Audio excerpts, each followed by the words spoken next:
Hello everybody and welcome back. Today it is Snapshot Day. We also got a Bedrock preview that I should upload tomorrow.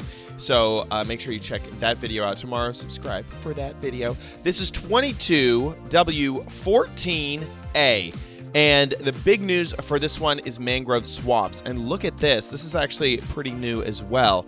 I use the locate biome command an awful lot. They've been changing this recently so that you have like structures and stuff in here.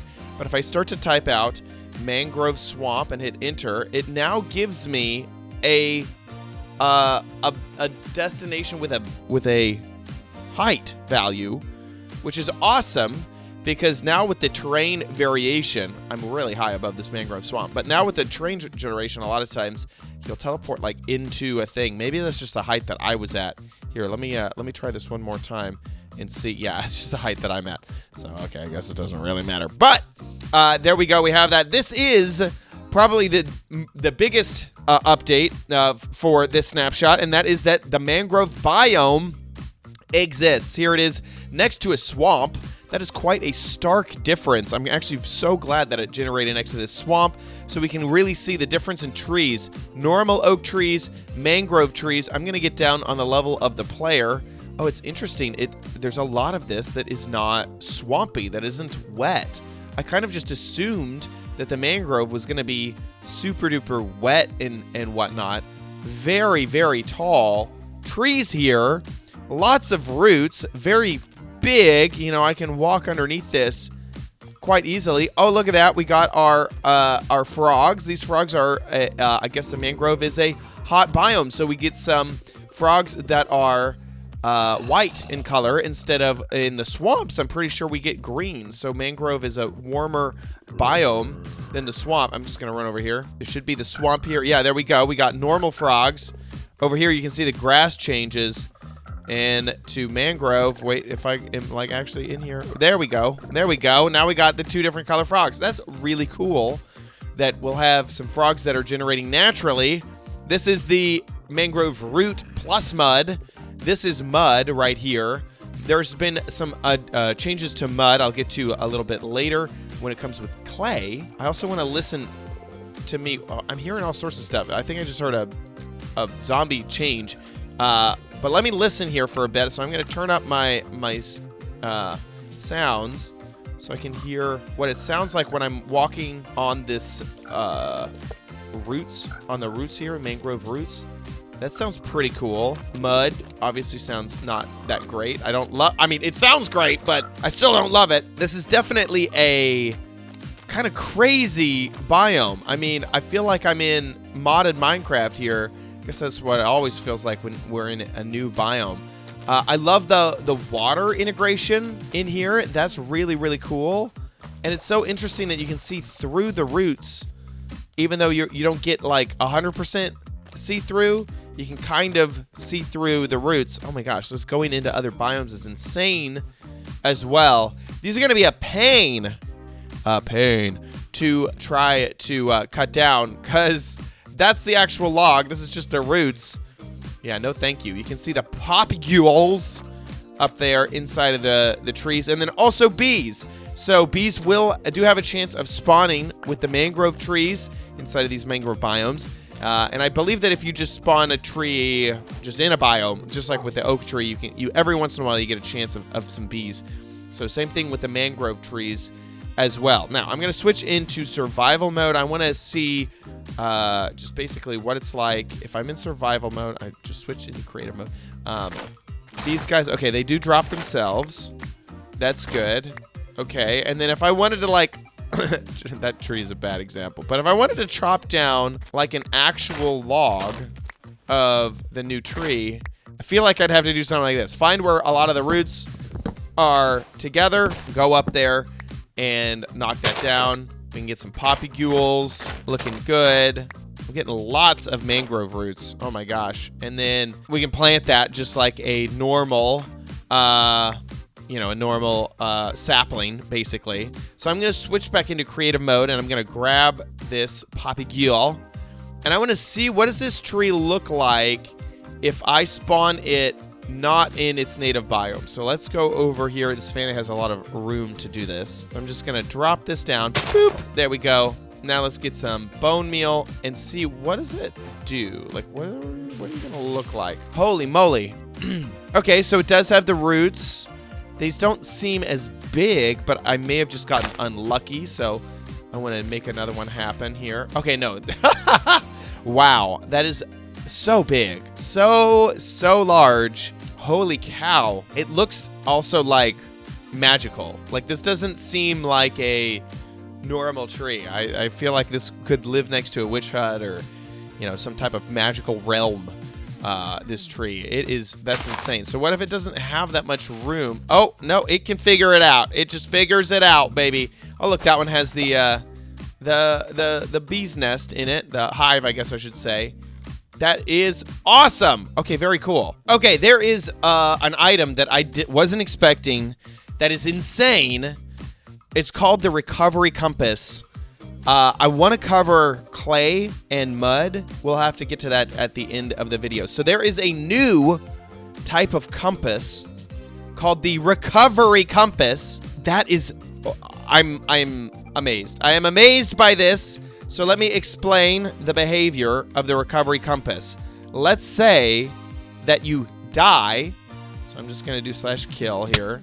I have died, lost all my items. But if I have a Recovery Compass, this should point in the direction of my last death. What is this modified Minecraft? Forever in modified Minecraft, we have had things like waypoints on like mini-map mods and stuff to point to where you died last. This is a game changer.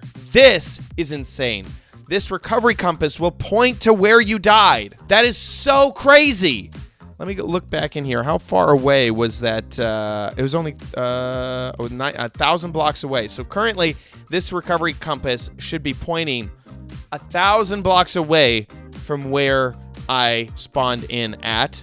Let's see if it'll bring me there. There's the actual biome. I have supreme confidence this is going to work how they expect it to work. Now, this is only half the story because the Recovery Compass is crafted with some crazy stuff that didn't exist before in Minecraft. So I must have died right there. Let's see. There should be some stuff on the ground. There's the Recovery Compass on the ground where I died. What on earth? That is insane. So, first off, I want to what happens if we do this in like the Nether or something like that. So, if you have a Recovery Compass and you die in the Nether, now you respawn in the overworld, what is it going to do? Well, we're going to do the opposite by going into the Nether, right? I died in the overworld. So what does it do? So here I am in the Nether, and the Recovery Compass is going crazy. It doesn't know where to go. So if you died in a different dimension, then it will just spin around like normal compasses do, you know, in the Nether or in the end, where they can't point around.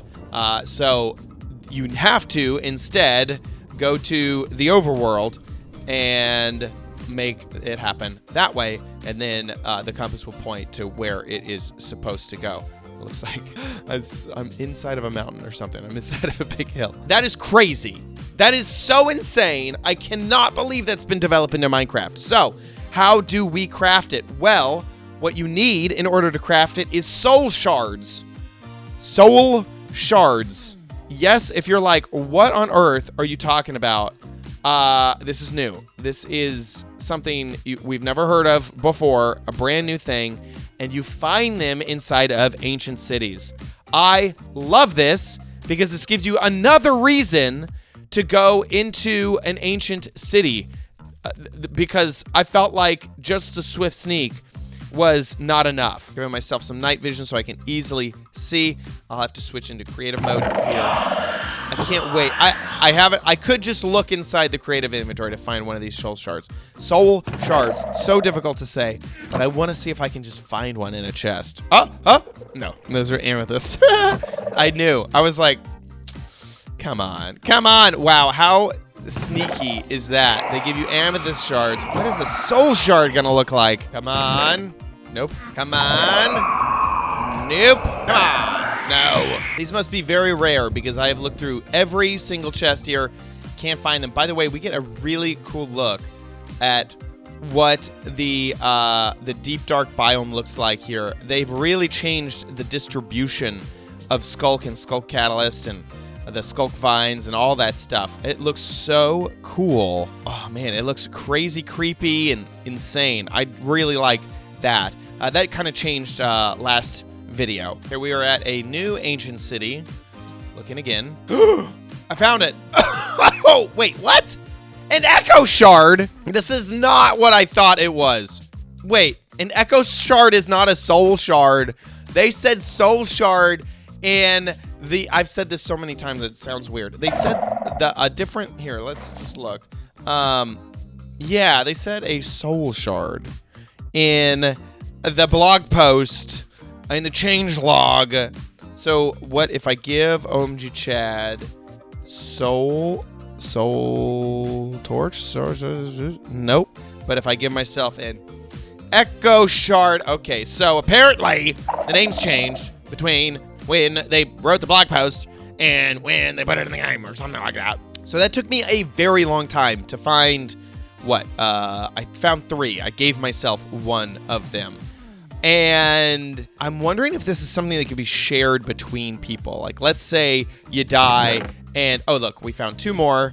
Let's say you die, right? And you need to find your stuff. If your friends all have 1 soul shard or 1 of these compasses, what's it called? Recovery compasses, then you could just hand it to them for them to briefly go find it. All this music, I still have my music way up, so all these sounds are so loud.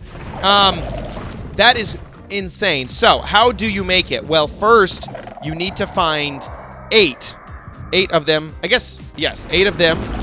And then inside of a crafting table, you put them around a compass, and that gives you the recovery compass. That is really, really cool. That is crazy, crazy, crazy cool. Gives you a big reason to go into the ancient cities and to fight the warden or avoid the warden, because that item is insane. That item is crazy. I am so shocked. So let's head back to the surface to talk a little bit more about dirt and clay and some things like that. One thing that happened is that I forgot to mention that you can actually change dirt into mud in survival very easily. And the way you do that is just by finding some dirt and hitting it with a bottle of water, and that will make the dirt into mud. It makes a lot of sense that that is how that would work. You can't do that with grass. It does need to be dirt, not grass, a grass block. But that is how you can easily make mud. That was from a previous snapshot. That's not new to this snapshot. There's also a new way, and I'm so excited about this, like so insanely excited about this. There is a new way to make renewable clay. Clay has been a semi-renewable resource for a long time. They're found at the bottom of these lakes, so I can see some like right here. Let's look, like that should be clay right there. And yeah, that's clay right there. So it's at the bottom of like riverbeds and lakes and that sort of thing. But mining it, basically, there's no way to like, there's not a ton of it. And so if you're trying to do something like build something out of terracotta, really you had to go find a mesa because it just took so long to mine it up. There's not a ton of it. And now that it's renewable, and I'll show you the process to do that, it's much easier to just get a ton of clay, which I just absolutely love. So here's how it works. So you first need some type of block, and I assume that it needs to be a solid block. So stone will work great. I'm pretty sure cobble will work, but I'm not sure if like something like oak plank. It seems like it needs to be a stone variant, so I'm gonna try a few different things here. The next thing that you need is pointed dripstone, which is very easy to get. So we're gonna make a few of these blocks here and see which one works out for us. And then you are going to basically put the pointed dripstone underneath that block and then put the mud above that, and this should make clay. Basically the Pointed dripstone will pull the water out of the mud and make clay. It's happening. It's happening live. Oh my gosh.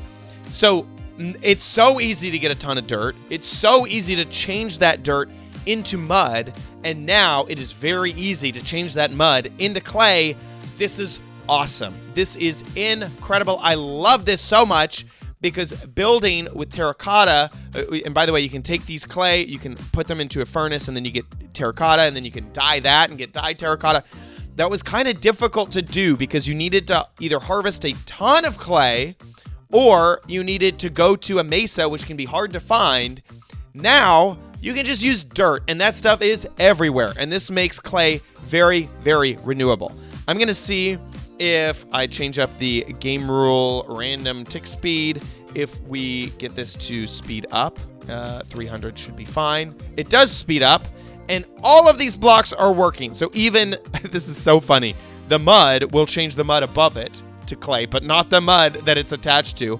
Worked with this glass over here. It does seem to be taking longer, like a lot longer. Maybe I just got unlucky. But there you go. All of these blocks ended up working. Okay, I wanted to test some more blocks. Chests will not hold the pointed dripstone, neither will fences, and neither will these stone fences. But we do have slabs, moss, clay, which I think is funny, and some enchanting tables. So let's see, does this work? Is it literally any block? It is literally, if the dripstone can connect to it, it will pull the moisture out of the dirt, or the mud, I guess I should say, and make clay. That's kind of funny. So it works. I love this. Okay, and that is really it for this snapshot. We have the new mangrove biome with the mangrove trees actually spawning in. We have the recovery compass, which will show you where you died last, which is game changer. That is insane. That's crazy. And then I absolutely love that you can change dirt to mud, mud to clay with a very easy process and get tons and tons and tons of clay. Did I miss a? Oh, it looks like I missed. This is why this one isn't changing back. I missed a thing. Awesome. Absolutely love it. Please make sure you subscribe for future videos. We're covering all the snapshots here on OMG Craft. Make sure that you leave a like and a comment down below. And I will see you guys in the next video. Thanks so much for watching. Bye.